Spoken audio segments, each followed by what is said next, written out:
for a minute so that we get all the kinks out. We were talking about General Westmoreland. Yeah. Are you on camera? Mm-hmm. Oh, on camera, okay. Well, anyway, the meeting, the visit of General Westmoreland here was arranged by General Baca. And General Baca later told General Westmoreland told General Baca that this visit here was the nicest thing that had happened to him since he retired. And Mrs. Westmoreland is a very charming person. Mrs. Westmoreland? Right, she was here with him both times. Do you remember? Oh, he was here twice then. Hmm? He was here twice. Right. And of course, Senator Pete Domenici has been here numerous times. He's spoken at least twice. I don't remember. I think at least twice. And he's visited many times. And he was one of the very staunchest supporters from the very beginning. He and General Baca, who was then originally was Colonel Baca. And there have been a number of other senators, congressmen. President Reagan was scheduled to be here, but the plans backfired. But he signed the proclamations indicating that the memorial is a memorial of national importance, significance. No monetary consideration, but the honor of being a memorial of national significance. That was 1984, wasn't it? I think so. And they're, of course, in the walls of the inner lobby. Yeah.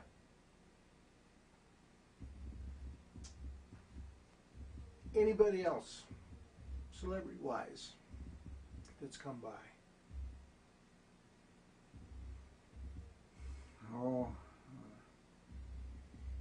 I don't think of any prominent political people other than the ones that I mentioned, various senators and congressmen.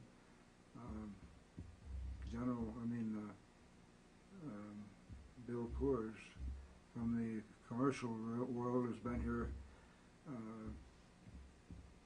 at least twice. One time he spoke at the Veterans Day program, and I have a letter from him up on the wall, which you probably can't see with the camera from there, but it's up there. I have a letter from the Dalai Lama, from the Secretariat of the Dalai Lama, who wrote a letter which is also on the wall up here, which I consider a very important person myself.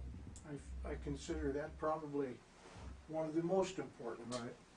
Right. And actually, I consider the rank and file. For example, we had a young lady here from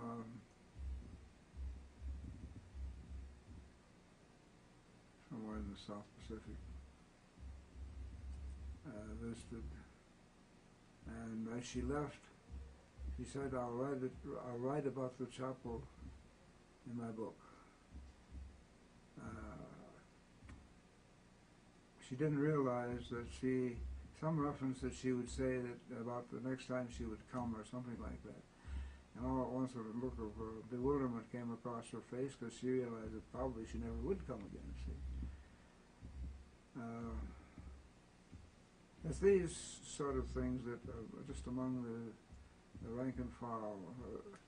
Very few people come into this building and leave without that are not reverent and attentive. Once in a while there's somebody that brushes through. Frequently there will be people who are particularly veterans. You think that they're almost surly, but they're containing emotions within themselves. It makes it impossible for them to be even hardly speak, let alone speak well. We have to be very careful not to misinterpret the appearance and the demeanor of visitors here. Well, you let me in. I look pretty surly. But In that regard, the memorial here speaks universally. I have yet to hear the slightest bit of criticism on it from any source. I'll take that back to a very small extent. The lady from Springer walked into the chapel, looked around in kind of bewilderment, said, "Where's the chapel?" She was standing in the chapel. She said, "Where's the chapel?" She couldn't understand that was the chapel. It's in a simple presentation to the public that she was looking for something more Elaborate. yeah, more elaborate, Traditional. something more in keeping with the general concept of a chapel. Yeah, more of a tradition. But that's the only one that I can remember of any, even, and that of course was just simply misunderstanding. It wasn't any direct reflection. She just didn't understand that she was in the chapel and wondered whether there something is that was more conventional. But I suppose there have been people who may have had some criticism, but my observation is that universally well accepted.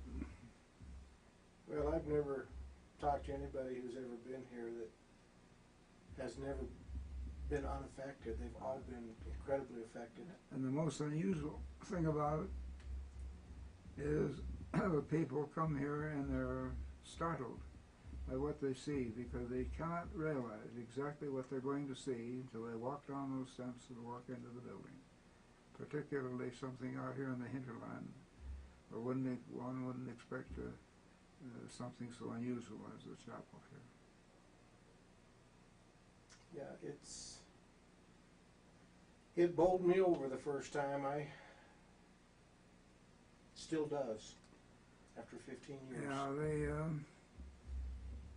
the thing is that many veterans face difficulty in even coming. Universally, when they come and pay attention to stay a little bit, their attitude is entirely changed. They find it to be a place of healing. It's ironic that this area Right. has always been exactly that. Right. And that's why it is here. Yeah. There's an intangible thing that pervades the place. People say that they sense something even before they get here. An aura that is unusual.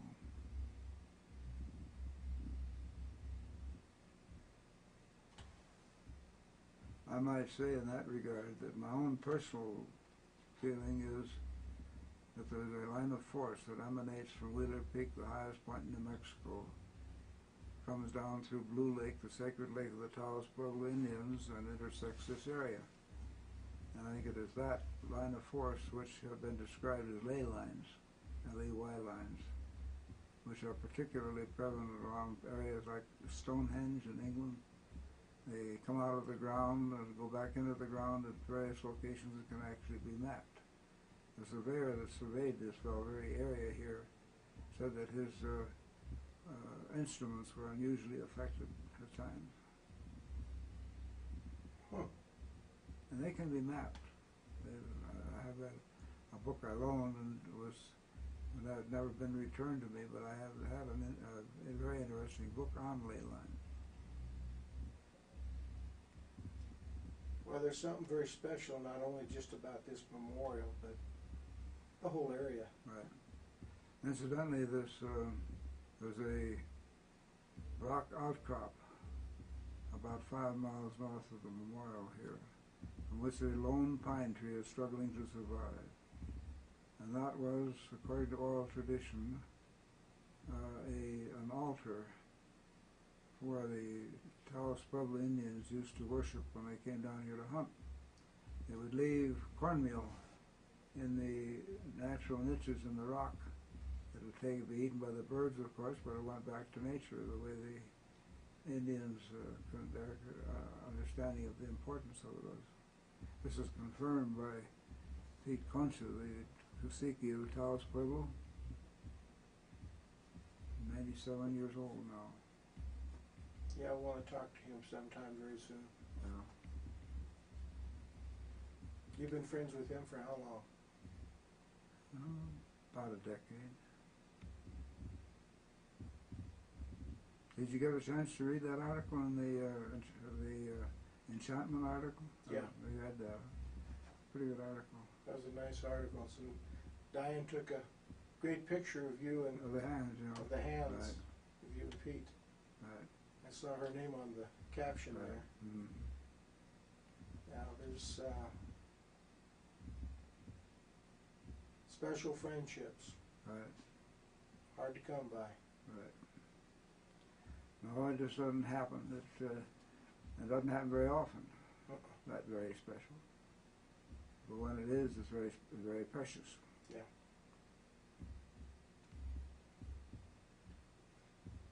Anything else you can think about right now you want to talk about?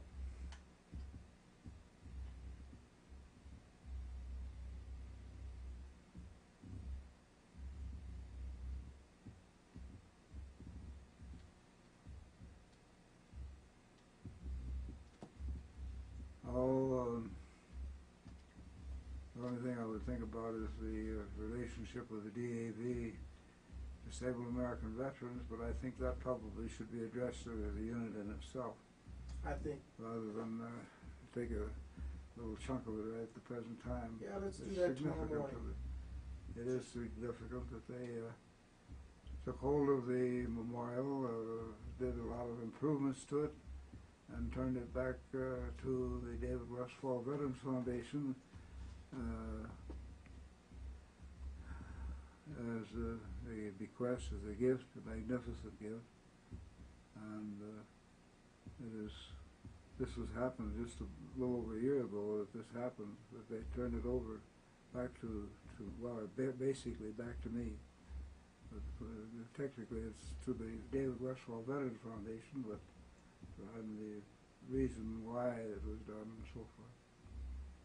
We'll get into that tomorrow Okay. and spend as much time with it as you want, and we'll end this right now on Right. just this part of it, of the filming at least, and just set it aside.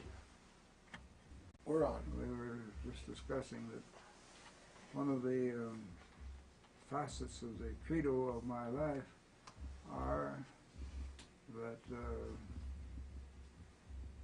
so many are dependent upon so few often for so much that is done.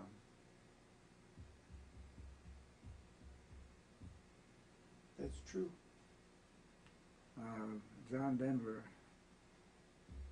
has a song, or had a song, that titled "What One Man Can Do." And the first time I ever ever heard that was when I was visiting Kathy Ferguson and Penny Evans. They played it particularly for me, and it was a very, very forceful situation at the time to hear that. And they, of course, played it for me just as an illustration of the memorial here. Speaking of John Denver, I was again coming back from Taos just a little while ago, and I have a recording of the original Chad Mitchell Trio. It was a folk group in the '60s, and when Chad Mitchell left, Chad Mitchell, okay, Yeah. I've heard of him. when he left, John Denver took his place. That was John Denver's start.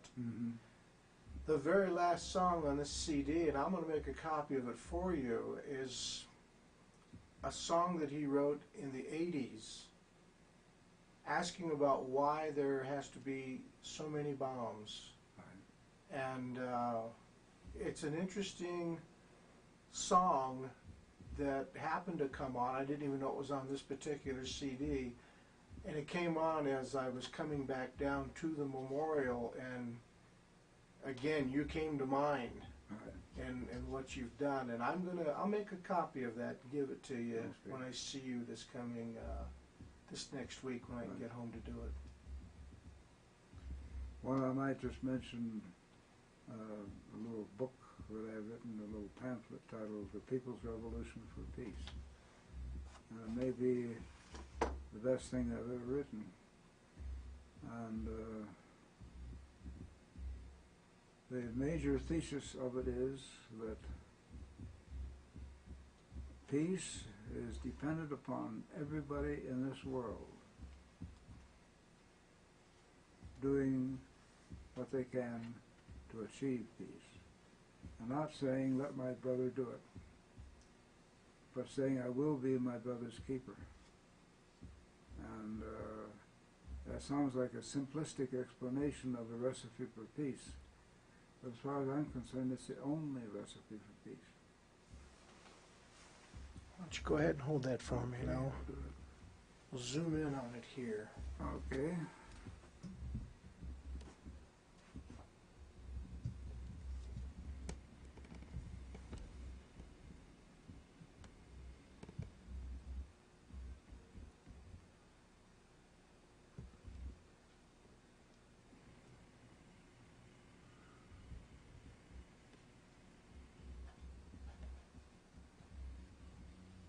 See, no one knows exactly how many people it takes to balance that equation. But everybody must realize that they may be the only person that tips the balance in favor of peace. If enough people in the world embrace that idea, we can have peace. Because they will set up a climate with the majority of people, but the majority of people now are inclined to say when it comes, it's so terrible to have war, but they don't say anything about what they can do about it. Their own particular efforts to write to somebody, do something, talk to people, whatever they can do. And as I say, that may sound simplistic, but it is very simplistic in its basic concept. It is people doing things, adopting the attitude that they don't want war. There's a lot of talk about people not wanting war, but what do individual people do about it? Do they talk about ways of attaining peace? Do they write to their congressman expressing their views on it? Each congressman, each senator and representative considers about 100,000 people represented by every letter he receives. And people say, well, I'm just one little old person, what can I do? They can do whatever they can do, but as long as it's something positive and something to do something in their own particular way, however they can do it, but to do it. If that's adopted by enough people, we'll have peace, but not until. So it's the balance of the matter of war versus peace hangs in a very tenuous balance. The sort of Damocles deciding the fate of whether that little string that holds it up is going to continue to stay there or not. So,